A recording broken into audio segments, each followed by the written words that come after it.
नमस्कार, मैं हूं श्वेता। बिहार न्यूज में आपका स्वागत है। आज है 20 जून, दिन शनिवार। खबरों की ओर बढ़ने से पहले एक नजर डालते हैं आज की सुर्खियों पर। प्रधानमंत्री किसान सम्मान निधि की 23वीं किस्त आज होगी जारी। देश भर के करोड़ों किसानों के बैंक खाते में ट्रांसफर होंगे हजारों करोड़ रुपए। बिहार के 73 लाख किसानों को भी मिलेगा बड़ा फायदा।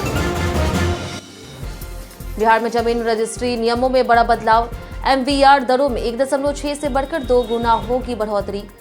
किसानों को भूमि अधिग्रहण मुआवजे में मिलेगा भारी फायदा। बिहार के प्रमुख कॉलेजों में जल्द शुरू होगी evening classes. Patna science college से लेकर के मगध महिला कॉलेज तक शाम की पढ़ाई होगी व्यवस्था। नौकरी पेशा और महिलाओं को मिलेगा उच्च शिक्षा का बड़ा लाभ। बिहार में श्रमिक के लिए बड़ा अभियान। गांव-गांव लगाए जाएंगे रजिस्ट्रेशन कैंप। सरकारी योजनाओं का लाभ दिलाने के लिए श्रम संसाधन विभाग ने शुरू की नई पहल। शिक्षा व्यवस्था में बड़ा बदलाव। बिहार में शिक्षकों के मनमाने तबादले पर लगी रोक। शैक्षणिक सत्र के बीच ट्रांसफर पूरी तरह होगी प्रतिबंधित। वाल्मीकि नगर हेली टूरिज्म योजना को मिली रफ्तार। राजगीर और मां मुंडेश्वरी मंदिर से सीधे जुड़ेगा BTR। पर्यटकों के लिए हेलीकॉप्टर सेवा जल्द होगी शुरू। आज चेपॉक में होगा भारत बनाम अफगानिस्तान का तीसरा वनडे मैच। पहले ही सीरीज जीत चुकी है टीम इंडिया। अब आखिरी मुकाबले में नए खिलाड़ियों को मिल सकता है मौका। चलिए एक नजर डालते हैं आज की 25 बड़ी खबरों की ओर। HSSC CET ग्रुप D में 3 जुलाई तक करे आवेदन। हरियाणा कर्मचारी चयन आयोग यानी कि HSSC ने CET ग्रुप D परीक्षा 2026 के लिए आवेदन प्रक्रिया शुरू कर दी। इच्छुक उम्मीदवार 19 जून से लेकर के 3 जुलाई तक आवेदन कर सकते हैं। उम्मीदवार 7 से 9 जुलाई के बीच आवेदन पत्र में सुधार भी कर सकेंगे। आवेदन के लिए अभ्यर्थी का किसी भी मान्यता प्राप्त संस्थान में 10वीं पास होना जरूरी है तथा 10वीं तक हिंदी या फिर संस्कृत विषय पढ़ा होना चाहिए। आयु सीमा 18 से 42 वर्ष निर्धारित है, जबकि आरक्षित वर्ग को नियमानुसार छूट मिलेगी। परीक्षा में 100 अंकों के 100 बहुविकल्पीय प्रश्न होंगे और समय 1 घंटा 45 मिनट रहेगा। जनरल वर्ग को 50% तथा आरक्षित वर्ग को 45% अंक लाने होंगे। आज किसानों के खाते में आएगी PM किसान की 23वीं किस्त। प्रधानमंत्री किसान सम्मान निधि योजना की 23वीं किस्त आज यानी कि 20 जून को जारी की जाएगी। इस दौरान देश भर के 9 करोड़ 44 लाख किसानों के खाते में 18,880 करोड़ रुपए DBT के माध्यम से भेजे जाएंगे। प्रत्येक पात्र किसान को 2,000 रुपए की सहायता राशि मिलेगी। बिहार के करीब 73 लाख किसानों को इसका लाभ मिलेगा, जिससे खरीफ बुआई में मदद होगी। योजना के तहत हर साल 6,000 रुपए 3 किस्तों में दिए जाते हैं और यह राशि सीधे खातों में जाती है। सरकार ने किसानों से eKYC, आधार सीडिंग और भूमि सत्यापन पूरा करने की अपील की है ताकि भुगतान समय पर मिल सके। बिहार में जमीन रजिस्ट्री नियम बदले। MVR दरों में बड़ी बढ़ोतरी। बिहार सरकार ने जमीन और संपत्ति खरीद बिक्री के नियमों में बड़ा बदलाव करते हुए न्यूनतम पंजीकृत मूल्य यानी कि MVR बढ़ा दिया है। नई व्यवस्था के तहत ग्रामीण क्षेत्रों में MVR 1.6 गुना और शहरी और पेरिफेरल क्षेत्रों में 2 गुना तक बढ़ाया जाएगा। इससे किसानों को भूमि अधिग्रहण मुआवजे में बड़ा लाभ होगा। राज्य परियोजनाओं में करीब 3,740 करोड़ रुपए और केंद्र परियोजनाओं में लगभग 14,831 करोड़ रुपए अतिरिक्त मुआवजा मिलने का अनुमान है। सरकार ने हर वित्तीय वर्ष में MVR में 5% बढ़ोतरी और हर 3 साल पर समीक्षा का प्रावधान किया है। महिलाओं को संपत्ति रजिस्ट्री में कुल 0.5% की छूट मिलेगी, जबकि स्टैंप शुल्क में 1% वृद्धि की गई है। बिहार के कई जिलों में बन रहे आधुनिक अटल कला भवन। बिहार सरकार राज्य में सांस्कृतिक गतिविधियों को बढ़ावा देने के लिए बड़े पैमाने पर अटल कला भवनों का निर्माण कर रहा है। हालांकि पटना, जहानाबाद और सुपौल में प्रस्तावित 620 सीटों वाले अटल कला भवनों के निर्माण पर फिलहाल रोक लगा दी गई है, क्योंकि वहां पहले से पर्याप्त सांस्कृतिक सुविधाएं मौजूद है। राज्य के 20 जिलों में भवन बन चुके हैं और यह अंतिम चरण है। पश्चिम और पूर्वी चंपारण में 2000 सीटों वाले भवन तैयार हो चुके हैं, जबकि मुजफ्फरपुर में निर्माण जारी है। कई अन्य जिलों में भी तेजी से काम चल रहा है। सरकार का लक्ष्य कलाकारों को बेहतर मंच, प्रशिक्षण और सांस्कृतिक गतिविधियों को नई पहचान देना है। गांव-गांव लगेगा श्रमिकों के रजिस्ट्रेशन कैंप। बिहार के श्रम संसाधन और प्रवासी श्रमिक कल्याण विभाग ने श्रमिकों के लिए बड़े अभियान की घोषणा की। अपर मुख्य सचिव के सेंथिल कुमार ने बताया कि गांव-गांव विशेष कैंप लगाकर मजदूरों का पंजीकरण किया जाएगा ताकि उन्हें सरकारी योजनाओं का लाभ मिल सके। प्रवासी श्रमिकों के लिए बिहार प्रवासी कामगार ऐप के जरिए अब तक 6,84,000 से अधिक पंजीकरण हो चुके हैं। सरकार ने प्रवासी मजदूरों की मृत्यु पर सहायता राशि 2 लाख से बढ़ाकर के 4 लाख रुपए कर दी है। बाल श्रम उन्मूलन, एफडी सहायता और श्रम सेवा केंद्रों के माध्यम से श्रमिकों को सामाजिक सुरक्षा और रोजगार सहायता प्रदान की जा रही है। अद्भुत बिहार सीरीज में आज जानेंगे सिवान जिला के बारे में। सिवान पश्चिमी बिहार का एक ऐसा ऐतिहासिक और महत्वपूर्ण शहर है जो आज सिवान जिले का प्रशासनिक मुख्यालय है। इसका इतिहास पुराने सारण जिले से जुड़ा हुआ है। वर्ष 1924 में सिवान नगर परिषद की स्थापना की गई थी, जिसके बाद यह सिवान उपखंड का प्रमुख प्रशासनिक केंद्र बना। बाद में वर्ष 1972 में जब सिवान को अलग जिला घोषित किया गया, तब इससे जिला मुख्यालय का दर्जा मिला। समय के साथ सिवान शिक्षा, व्यापार और परिवहन के क्षेत्र में विकसित होता गया। उत्तर प्रदेश की सीमा से सटे होने के कारण यह क्षेत्र सामाजिक, सांस्कृतिक और आर्थिक दृष्टि से भी महत्वपूर्ण केंद्र बन गया है। बिहार के बड़े कॉलेजों में शुरू होगी इवनिंग क्लासेस। बिहार में उच्च शिक्षा को बढ़ावा देने के लिए राज्य के प्रमुख कॉलेजों में जल्द इवनिंग क्लासेस शुरू की जाएगी। उच्च शिक्षा विभाग के अनुसार Patna science college, AN college, BN college, Magadh Mahila college, LS college, Muzaffarpur समेत कई प्रतिष्ठित संस्थानों में शाम की पढ़ाई की व्यवस्था होगी। इसका उद्देश्य कॉलेजों के मौजूदा संसाधनों और अधोसंरचना का बेहतर उपयोग करना तथा अधिक छात्रों को पढ़ाई का अवसर देना है। इससे नौकरी करने वाले लोगों और महिलाओं को भी शिक्षा जारी रखने में सुविधा मिलेगी। सरकार रोजगार परक पाठ्यक्रमों को भी शामिल करने की तैयारी कर रही, जिससे छात्रों को बेहतर शैक्षणिक और करियर अवसर मिल सके। राजगीर और कैमूर से सीधे जुड़ेगी वाल्मीकि नगर। हेलीकॉप्टर से वीटीआर पहुंचेंगे टूरिस्ट। पश्चिमी चंपारण के वाल्मीकि नगर को हेली टूरिज्म से जोड़ने की तैयारी तेज हो गई है। जुलाई 2026 से 15 जनवरी 2027 तक हेलीकॉप्टर सेवा के जरिए वाल्मीकि नगर को राजगीर और मां मुंडेश्वरी मंदिर से जोड़ने की योजना है। साथ ही 19 सीटर विमान सेवा शुरू करने के लिए एयरपोर्ट विस्तार कार्य भी जारी है। पर्यटन सुविधाओं में लगातार सुधार से पर्यटकों की संख्या तेजी से बढ़ी।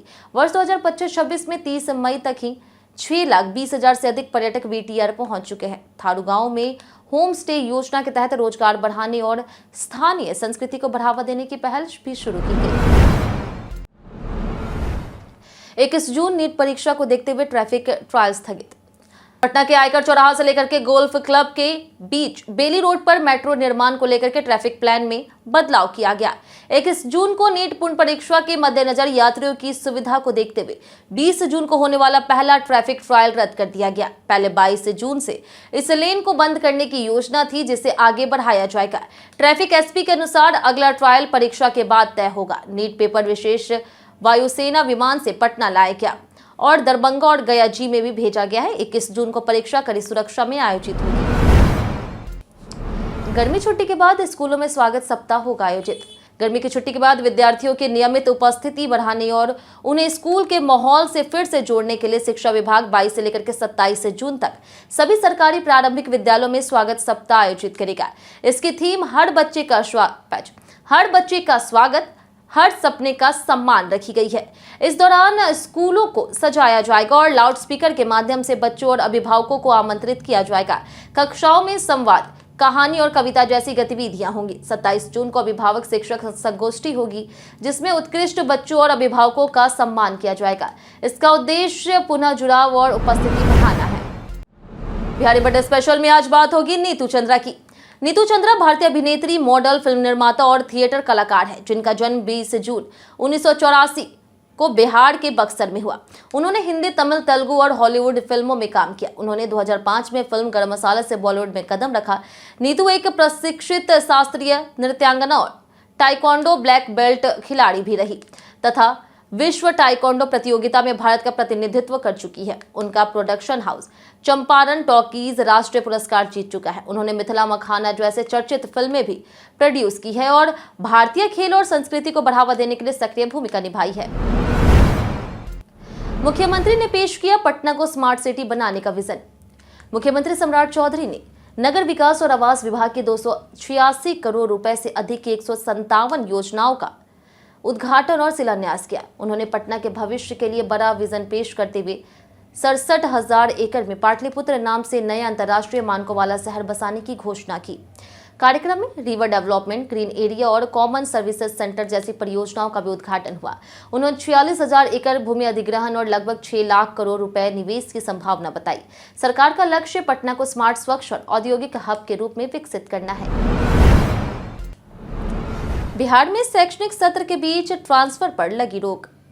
बिहार में विश्वविद्यालय और अंगीभूत कॉलेजों में शिक्षकों के मनमाने तबादलों पर रोक लगाने के लिए राजभवन ने नई नीति लागू की। राज्यपाल के अपर मुख्य सचिव द्वारा जारी निर्देश के अनुसार अब शैक्षणिक सत्र के बीच शिक्षकों के तबादले नहीं होंगे। ट्रांसफर वर्ष में केवल एक बार जून महीने में वार्षिक प्रक्रिया के तहत किए जाएंगे, ताकि पढ़ाई और परीक्षाओं पर असर न पड़े। जून के अलावा विशेष परिस्थितियों में तबादले के लिए कुलाधिपति सचिवालय की पूर्व अनुमति जरूरी होगी। नई व्यवस्था में छात्र शिक्षक अनुपात, पदों की संख्या और आरक्षण नियमों को आधार बनाया जाएगा। राजभवन ने सभी कुलपतियों को पारदर्शी और नियम आधारित प्रक्रिया लागू करने का निर्देश दिया।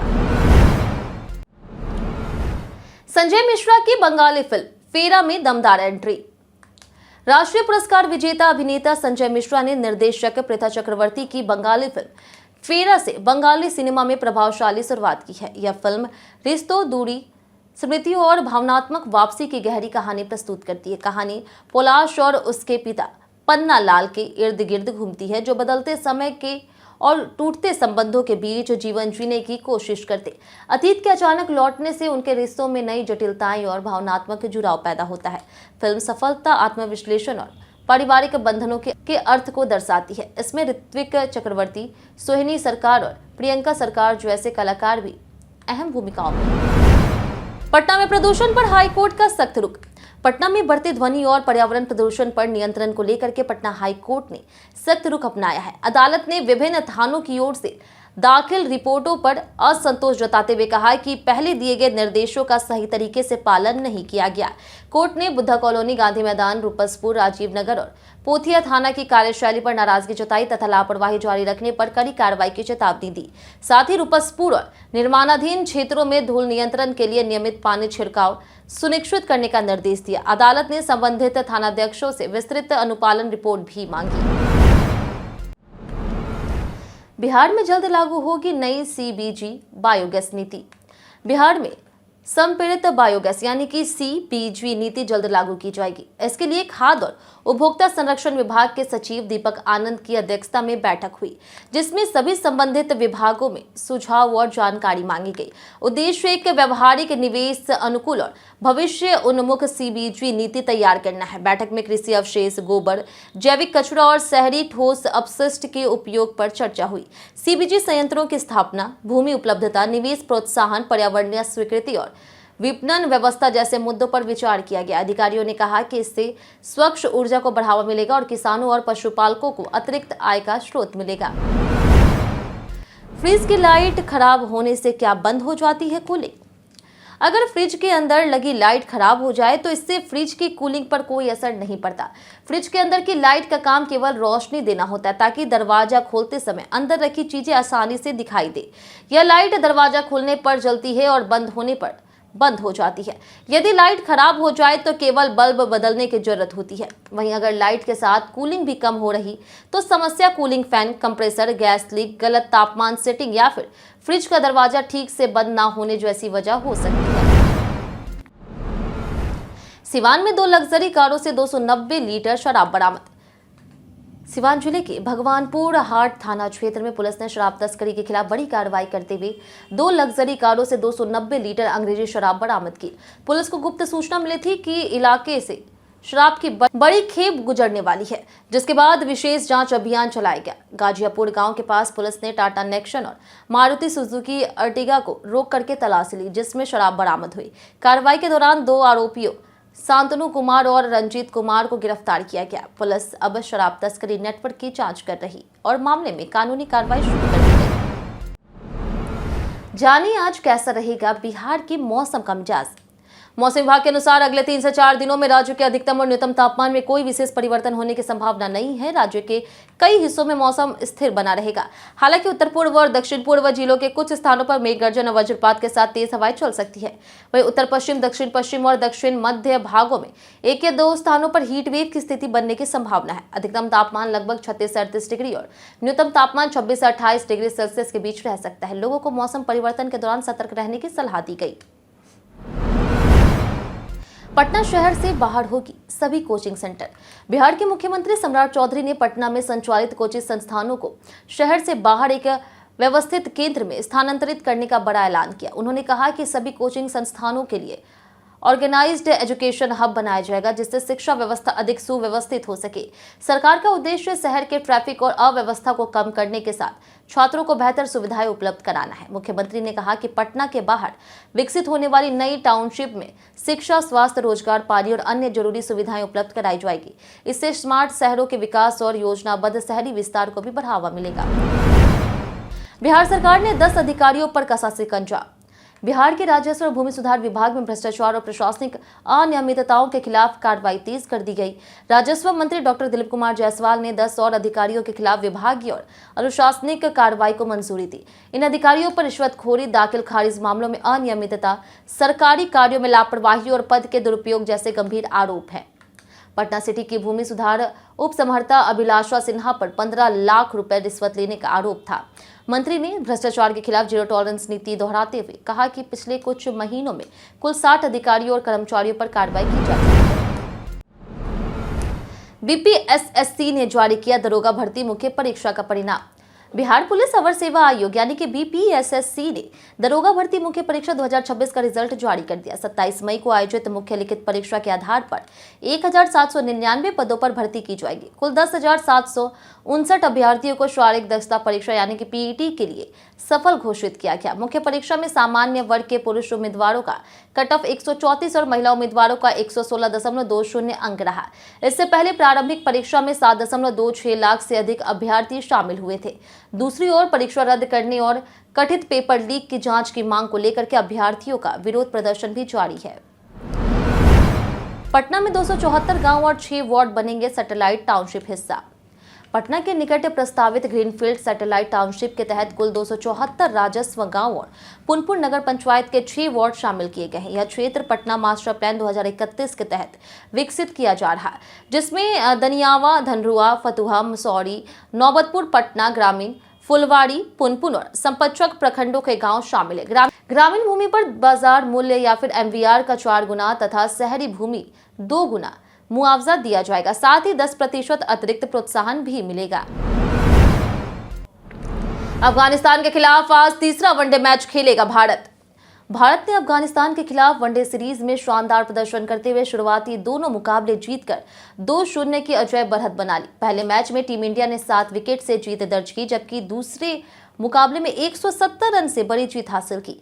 अब तीसरा और अंतिम वनडे 20 जून यानी कि आज चेन्नई के चेपॉक में खेला जाएगा।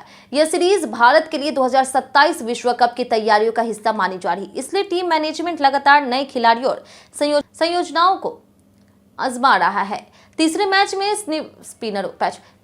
में स्पिनरों को मदद मिल सकती है और हर्ष दुबे को एक और मौका मिलने की संभावना जताई जा रही। भारत पहले ही सीरीज अपने नाम कर चुका है। कई कारणों से दर्ज है भारत के इतिहास में आज की तारीख। 1910 में भुवनेश्वर का जन्म हुआ, जो हिंदी के प्रसिद्ध एकांकीकार थे। 1923 में गौरकिशोर घोष का जन्म हुआ, जो कुशल पत्रकार और लेखक रहे। 1940 में विश्वनाथ प्रसाद तिवारी का जन्म हुआ, जो प्रतिष्ठित हिंदी साहित्यकार है। 1952 में विक्रम सेठ का जन्म हुआ, जो प्रसिद्ध उपन्यासकार और कवि हैं। 1958 में द्रौपदी मुर्मू का जन्म हुआ, जो भारतीय राजनीति में सक्रिय नेता है। हम प्रतिदिन आपसे 7 ऐसे जरूरी सवाल उसके जवाब बताएंगे जो कि बीपीएससी, बिहार पुलिस, दरोगा समेत एसएससी जैसे अन्य प्रतियोगी परीक्षाओं में काम आएंगे। सवाल इतिहास, बिहार स्पेशल, विज्ञान, करंट अफेयर्स और भूगोल से रहेंगे। पूछे गए 7 सवाल में आपने कितना सही जवाब दिया हमें कमेंट करके जरूर बताएं। तो हमारा पहला सवाल है, तुगलक शासन के दौरान दरभंगा का ऐतिहासिक नाम क्या था? ऑप्शन ए है तुगलकपुर, ऑप्शन बी है Bakhtiyarpur, option C Azimabad, option D Pataligram. इसका सही जवाब है ऑप्शन ए तुगलकपुर। हमारा दूसरा सवाल है कि इनमें से किस राज्य में शहरीकरण का स्तर सबसे कम है? ऑप्शन ए है उत्तर प्रदेश, ऑप्शन बी है बिहार, ऑप्शन सी है मध्य प्रदेश, ऑप्शन डी गुजरात। इसका सही जवाब है ऑप्शन बी बिहार। हमारा तीसरा सवाल के बिहार में औसत वार्षिक वर्षा कितनी होती है? ऑप्शन ए है 120 सेमी, ऑप्शन बी है 100 cm, option C 150 cm, option D 140 cm. इसका सही जवाब है ऑप्शन ए 120 सेंटीमीटर। हमारा तीसरा सवाल इनमें से कौन सी नदी बिहार में दक्षिण दिशा से गंगा नदी से मिलती है? ऑप्शन ए है घाघरा, ऑप्शन बी है गंडक, ऑप्शन सी है कोसी, ऑप्शन डी है फाल्गु। इसका सही जवाब है ऑप्शन डी फाल्गु। हमारा चौथा सवाल की मगही परिषद की स्थापना किस वर्ष हुई थी? Option A 1930, option B 1923, option C 1976, option B है 1952। इसका सही जवाब है ऑप्शन डी 1952। हमारा पांचवा सवाल कि बिहार के किस जिले में बाजरे का उत्पादन सबसे अधिक होता है? ऑप्शन ए है नालंदा, ऑप्शन बी है सिवान, ऑप्शन सी है पटना, ऑप्शन डी है गया जी। इसका सही जवाब है ऑप्शन डी गया जी। हमारा छठा सवाल कि बिहार के किस जिले में गैलेना स्थित है? ऑप्शन ए है रोहतास, ऑप्शन बी है नालंदा, ऑप्शन सी है गया जी, ऑप्शन डी है बांका। इसका सही जवाब है ऑप्शन डी बांका। हमारा आखिरी सवाल है कि बिहार का कौन सा जिला झारखंड और उत्तर प्रदेश के साथ अपनी सीमा साझा करता है? ऑप्शन ए है कैमूर, ऑप्शन बी है सिवान, ऑप्शन सी है बक्सर, ऑप्शन डी है रोहतास। इसका सही जवाब है ऑप्शन डी रोहतास। बीते दिन हमारे द्वारा पूछे गए सवाल का जवाब आप लोगों से बहुत लोगों ने हमारे कमेंट बॉक्स सेक्शन में लिखकर दिया। जिन्होंने हमारे द्वारा पूछे गए सवाल का जवाब दिया उनके नाम है दुर्गेश कुमार, पवन कुमार यादव, कृष्णा प्रसाद, लाल झा, अनवर करीम खान, प्रदीप पंडित, मंटू सोनी, संजीव कुमार, राजीव कुमार, सुजीत कुमार, गीता देवी, नौशाद रजा, राम बाबू दास, रंजित मिश्रा, रामश्रेष्ठ, शकुंतला कुमारी, जितेंद्र ठाकुर, सिल्जा कुमारी, चंदन चौहान, रेखा कुमारी, गुंजा कुमारी, अशोक कुमार, राजकुमार यादव, राजेश मांझी, सूरज रॉय, आदित्य प्रधान, दयानंद सिंह, हरेंद्र सिंह, उर्मिला कुमारी, विनोद शाह, रमेश कुमार, राजवेंद्र ताती, सनोज कुमार, परवेज अंसारी, राजकुमार, शयानंदन चौधरी, संजय कुमार शर्मा, लाल झा, लक्ष्मी मेहता, रितु कुमारी, उमा शंकर कुमार, संतोष कुमार, सुस्मिता वर्मा, अमित कुमार, दिलीप कुमार, अनिल यादव और दीपक कुमार। इसी के साथ बढ़ते हैं आज के सवाल की ओर। आज का सवाल है, अगर इंटरनेट एक दिन के लिए बंद हो जाए तो आपकी जिंदगी पर सबसे बड़ा असर क्या होगा? आप अपना जवाब हमें हमारे कमेंट सेक्शन में लिखकर जरूर बताएं। आज के लिए इतना ही। बिहार की तमाम खबरों के साथ बने रहने के लिए देखते रहे बिहारी न्यूज और साथ ही यूट्यूब चैनल पर देखकर चैनल को सब्सक्राइब कर दें और अगर आप फेसबुक पेज पर देख रहे हैं तो लाइक और फॉलो जरूर करें।